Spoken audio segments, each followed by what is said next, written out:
자, 말씀의 제목을 읽읍시다. 시작. 영광 받으실 하나님이다. 자, 영광 받으실 하나님이다 말은 잘 그냥 읽으면 이해가 안 될 수 있는데, 다르게 얘기하면 영광은 하나님께 돌려야 한다.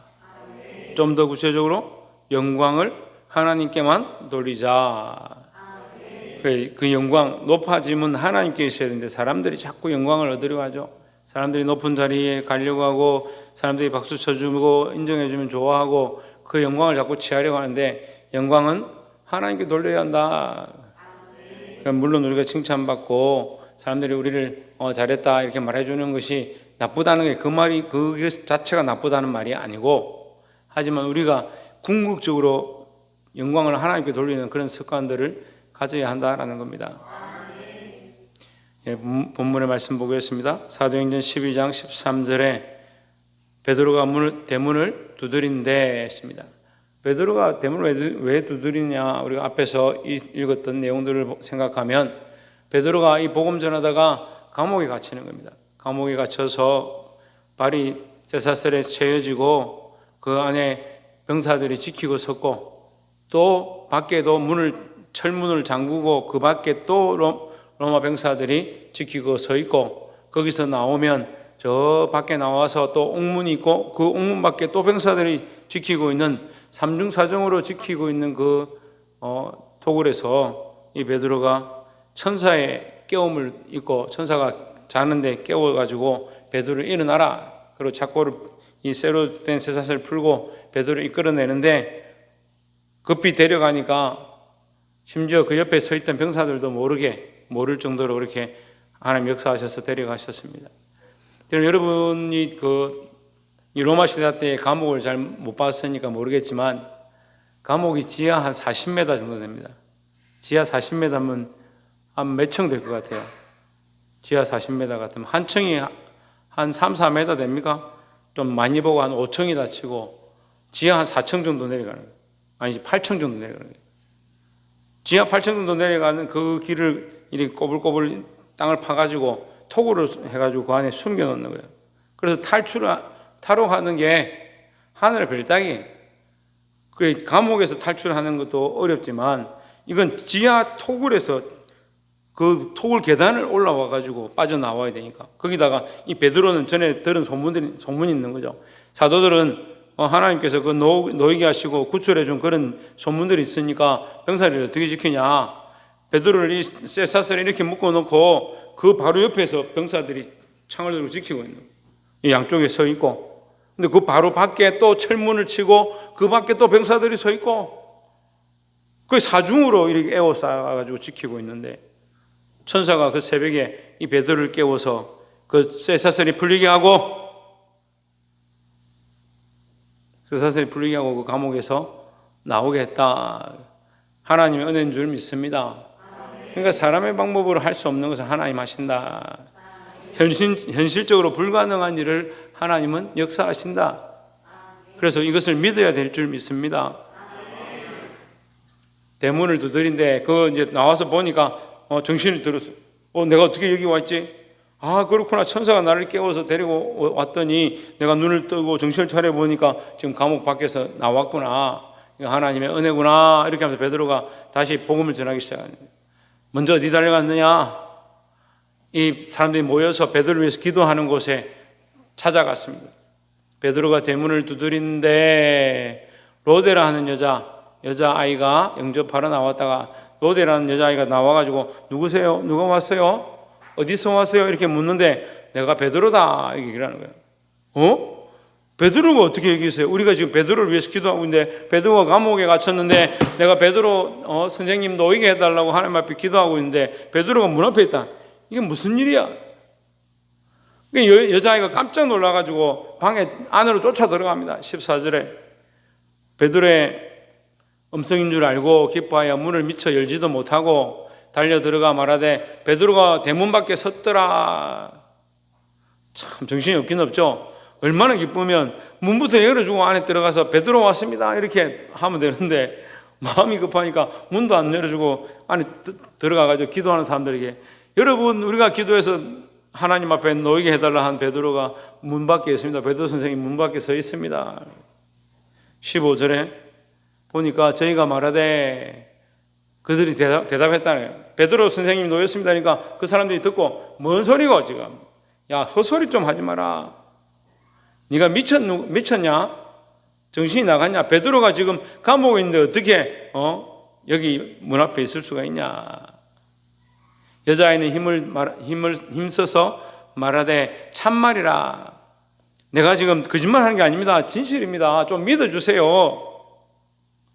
사람들이 잘 안 믿어요. 사람들이 보기보다 사람 말을 잘 안 믿습니다. 뭘 믿느냐? 자기 눈으로 봐야 믿죠. 그러니까 이 얘기를 들으니까 안 믿는 거죠. 예수님 부활하신 것도 마찬가지예요. 예수님 부활하셨다니까 사람들이 잘 안 믿더라는 거예요. 하지만 여러분, 손해볼 게 뭐 있습니까? 믿으면 되는데 믿는다고 돈 듭니까? 예수님 믿으면 천국 갑니다 하면 돈 듭니까? 여러분, 돈 내라 하는 것도 아니고 그냥 믿기만 하면 된다는데 그 쉬운 거를 왜 못 믿냐? 참말이라 하니 그들이 말하되 그러면 그의 천사라 하더라. 아이고, 네 말 도저히 못 믿겠고 그럼 뭐 천사가 왔겠지, 뭐 네가 아니면 헛걸 받겠지, 이제 이런 식으로 얘기하는 거예요. 결국 뭐요? 제대로 믿지 않더라 이 말이죠. 16절에 베드로가 문 두드리기를 그치지 아니하니, 지금 겨우 탈옥해가지고 지금 여기 왔는데 문을 안 열어주니까 얼마나 좀 불안하겠습니까? 그러니까 막 문을 열어달라고 막 문을 두드리는 거예요. 문을 두드리니까 그들이 문을 열어 베드로를 보고 놀라는지라, 뭐 무서워서 문을 두드렸든지 아니면 빨리 들어가고 싶어서 빨리 이 소식을 알리고 싶어서 문을 두드렸든지, 어쨌든 아무래도 그 천사를 보내서 하나님께서 하셨다 그 얘기를 하고 싶었던 것 같아요. 그래 막 문을 두드리니까 베드로를 보고 문을 열어줬습니다. 그래 깜짝 놀랐습니다. 그래서 기도는 따라합시다. 기도는 현실이다. 믿음은 현실이다. 내 현실 속에 어려운 사정이 있으면 하나님 앞에 기도해야 되고, 내가 해결되지 않는 문제가 있으면 믿음으로 기도해야 되고, 그 믿음은 현실이고 기도도 현실인 거죠. 현실에서는 기도한다고 막 하고 실제 삶에서는 뭐요? 기도하고 무슨 상관이 있나? 말씀은 말씀대로 실컷 듣고 사는 건 자기 마음대로 사는 거예요. 거짓말쟁이들이. 말씀을 들어서 말씀을 삶에 적용하고 거짓되고 헛된 것들을 버려야 돼요. 이게 습관적으로 거짓말하는 사람들이 있어요. 입만 열면 거짓말하는 사람들이 있어요. 근데 그 사람한테 얘기를 해보면요, 나는 거짓말 안 했다. 들켜도 자기는 끝까지 거짓말 안 했다. 그 얘기를 해보면 뭐라고 하냐면, 내가 거짓말한 게 아니고 핑계 대려고 했대. 핑계. 그게 아니다 이렇게 하려고. 그걸 핑계고 거짓말이지. 핑계고 거짓말이지 뭐요? 그럼 진실이요? 자꾸 말을 지어내서 이게 아니고요, 저게 아니고요, 이래서 그렇고요, 저래서 그렇고요, 자꾸 거짓말하는 거예요. 거짓된 습관들은 마귀가 좋아하는 거예요. 여러분, 거짓말하는 거, 거짓된 습관들을 버리시길 바랍니다. 17절에 베드로가 저에게 손짓하여 조용하게 하고 조용히 해라. 내가 지금 하나님의 은혜로 겨우 지금 여기 왔는데 왜 이렇게 시터런스럽게 하냐. 조용하게 하고 주께서 자기를 이끌어 옥에서 나오게 하던 일을 말하고, 천사를 통해서 주께서 베드로를 풀어주셨죠. 말하고 또 야고보와 형제들에게 이 말을 전하라 하고 또 떠나 다른 곳으로 가니라 했습니다. 왜 다른 곳으로 갔겠습니까? 예? 뭐하러? 전하러, 복음을 전하러, 예수님을 전하러 떠났다라는 거죠. 우리가 어디에 있거나 이 복음을 전하는 그런 삶을 살아야 될 점이 있습니다. 다시 말하자면 기도는 현실이고 믿음도 현실이다. 그런 현실이니까 기도하지 말고 현실이니까 믿음도 살지 말고 천만에 그 얘기가 아니고, 믿음으로 이 현실을 이겨내고 기도로 이 상황들을 이겨내는 그런 신앙을 가져야 된다라는 거죠. 18절에 날이 새매 군인들은, 날이 밝아오니까 군인들이 보니까, 눈을 떠서 보니까 베드로가 어떻게 됐는지 안 보이는 거예요. 베드로가 어디 가버렸나? 방금 내가 옆에 잡고 있었는데 어디 가버렸나? 문 안에 분명히 이 문이 열리지 않았는데 어떻게 베드로가 없노? 그렇게 된 거예요. 날의 샘의 군인들은 베드로가 어떻게 되었는지 알지 못하여 적지 않게 소동하니 난리 났겠죠. 큰일 났겠죠. 어떻게 된 거냐? 우리가 분명히 잡아놓았는데 세상이 감당치 못하는 줄 믿습니다. 그래서 믿음을 가지려면 세상이 감당치 못하는 믿음을 가져야지. 세상이나 내나 친구나 내나 똑같은 신앙을 가지면 안 되고 세상이 감당치 못하는 믿음을 가져야 한다라는 겁니다. 19절에 헤롯이 그를 찾아도 보지 못하매 바수꾼들을 신문하고 죽이라 명하니라. 헤롯이 베드로를 가뒀는데 백성들이 좋아하는 거 보고 베드로를 감옥에 가뒀는데 헤롯이 베드로나 불러봐라 신문해서 이제 죽이자 하는데 베드로가 없다는 거예요. 베드로 없다니까 어떻게 합니까? 그 지키던 사람들을 우리가 죽였다는 거예요. 헤롯이 유대를 떠나 가이사랴로 내려가서 머무니라. 20절에 헤롯이 드로와 시돈 사람들을 대단히 노여워하니 드로와 시돈 사람들을 싫어했다는 거예요. 드로와 시돈 사람들은 이스라엘 사람들이 아니죠. 그 외곽에 있는 사람들인데 노여워하니 그들이 지방이 왕국에서 나는 양식을 먹는 까닭에 한 마음으로 그에게 나와 왕의 짐승 맡은 신하 블라스도를 설득하여 화목하기를 청한지라 했습니다. 드로와 시돈이 무슨 일 때문에 이 헤롯의 미움을 받았는지는 알 수 없습니다. 하지만 드로와 시돈이 헤롯의 눈치를 보는 거예요. 왜 보느냐? 그 땅에서 나는 이 양식을 먹어야 되니까 헤롯이 미워하고 아무것도 안 주면 자기들이 먹을 수 있는 것이 없어지니까 어쩔 수 없이 더 친하게 지내려고 블라소도를 설득해가지고 왕이 좀 와서 우리하고 좀 화목하게 하고 우리가 좀 베푸는 잔치에 나오게 해주십시오 이렇게 간청한 거예요. 좋게 말하면 그냥 연회를 베풀고 잔치를 베풀고 이 헤롯 왕을 초대했다는 거예요. 헤롯은 그 지방을 다스리는 왕이고 로마 전체 왕은 아니에요. 가이사가 로마 전체 왕이고 그 지방을 맡아서 다스리라 하고 헤롯에게 떼줬습니다.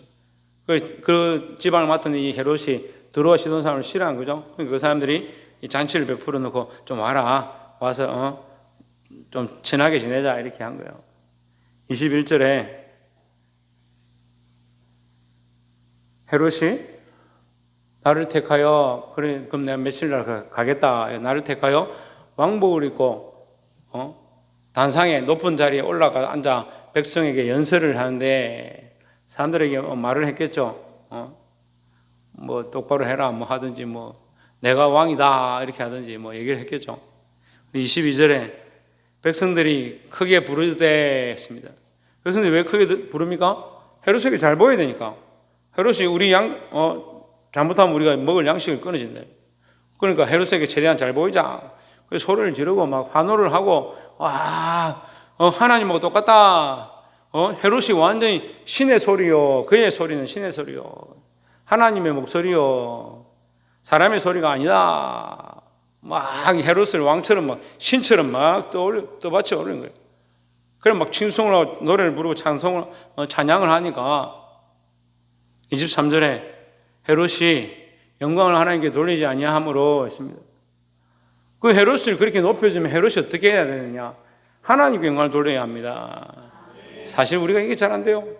남들이 칭찬해주고 높여주면 자꾸 내가 잘했다, 내가 대단하다 생각하는 겁니다.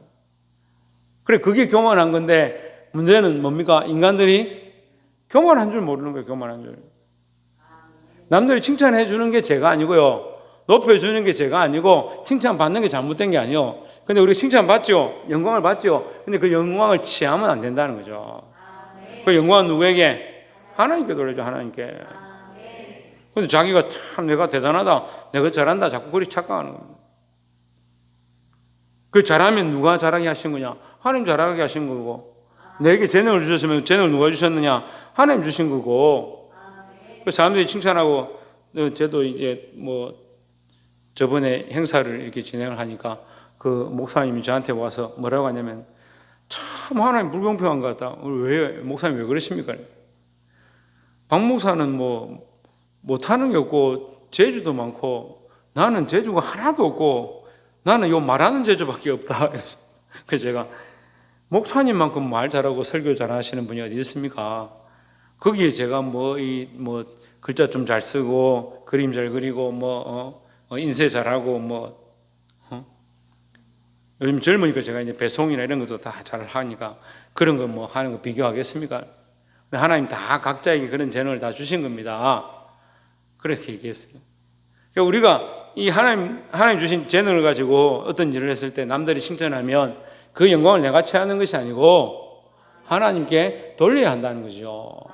그래서 우리가 가진 이 재능과 능력도 하나님께서 주신 것이다 라는 겁니다. 옆에서 한번 봅시다. 교만하지 말고 하나님께 영광을 돌립시다. 그 헤롯이 영광을 하나님께 돌리지 아니하고 주의 사자가 곧 친히 쳤다 이 말은 죽였단 말이에요. 천사가 와가지고 헤롯을 탁 치니까 그 속에 벌레가 먹었어요. 벌레가 이 창자를 갉아 먹었다. 얼마나 무서워요. 교만한 게 이렇게 두려운 문제예요. 벌레가 그 창자를 갉아 먹어서 그 자리에서 꼬꾸라져 사람들이 보는 앞에 사람들이 하나님 같다, 하나님의 목소리를 가졌다 이렇게 했는데 그 사람들이 보는 앞에 이 충이 먹으니까 그 앞에 꼬꾸라져서 죽어버려. 저희 좀 뭐 하지 말라고? 그래, 교만하지 말라고. 저희 참 뭐 하지 말라고?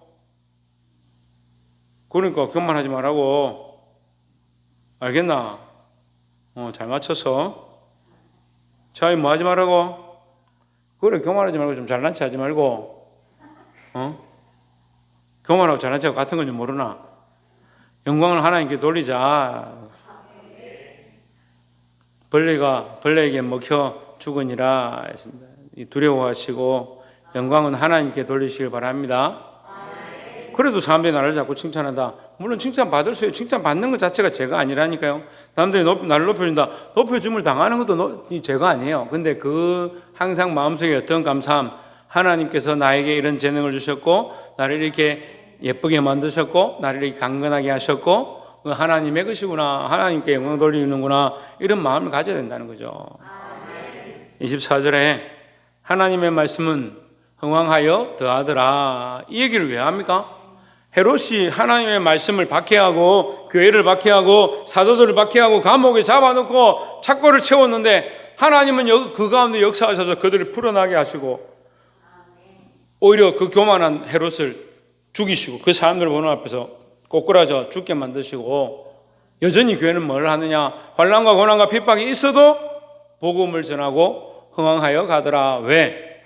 하나님 말씀을 전하니까.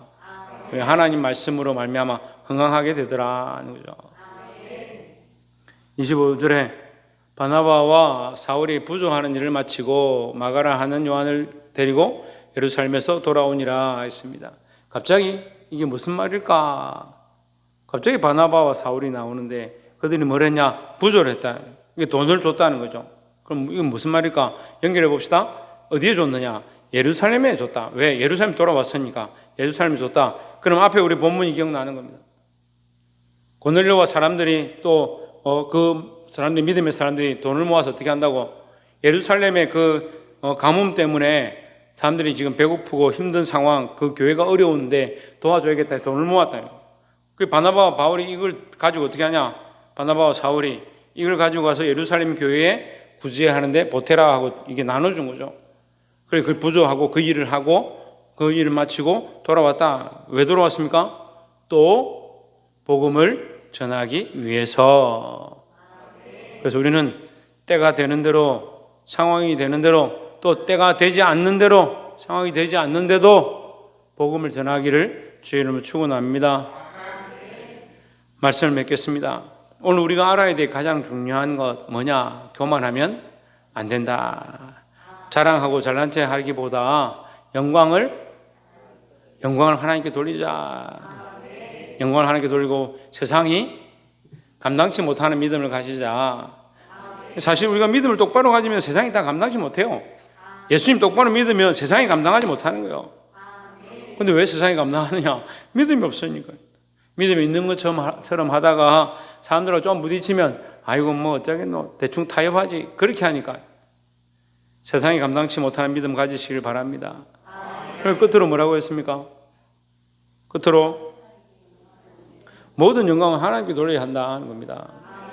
그 영광을 우리가 사람들이 칭찬해주고 아이고 정말 대단하다 이런 말 들을 수 있죠. 듣는 것 들어서 충이 먹은 게 아니고 영광을 하나님께 돌리지 않아서 충이 먹었다 했으니까.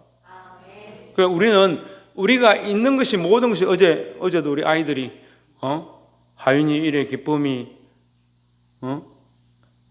해찬이 혜준이 얼마나 예쁜지 이 아이들이 그 앞에 나가서 척송을 하는데 얼마나 한 명은 또 입도 안 벌리고 마이크만 들고 있었는데도 자가 제일 잘한다. 그거 왜 그러냐? 하나님 주신 아름다움과 귀함과 하나님의 자녀다운 이 모습들이 있는 거죠.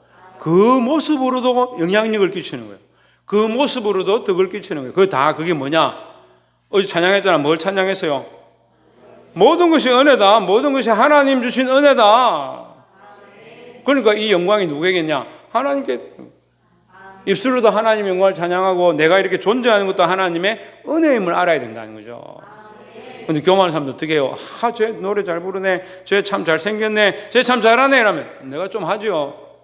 내가 원래 좀 해요. 사실은 제가 좀 하는데 안 나설 뿐이에요. 교만하지 말고. 물론 뭐 그런 말 한다고 다 교만한 거 아닌데 어쨌거나 할 수만 있으면 하나님께 영광 돌리기를 힘쓰시기를 주의 이름으로 축원합니다. 알겠나 조혜준? 뭐라고? 몰라? 뭐라고요? 예, 하나님께 영광을 돌리자. 하나님께 영광을 돌리는 저와 여러분 되기를 주의 이름으로 축원합니다. 기도하겠습니다.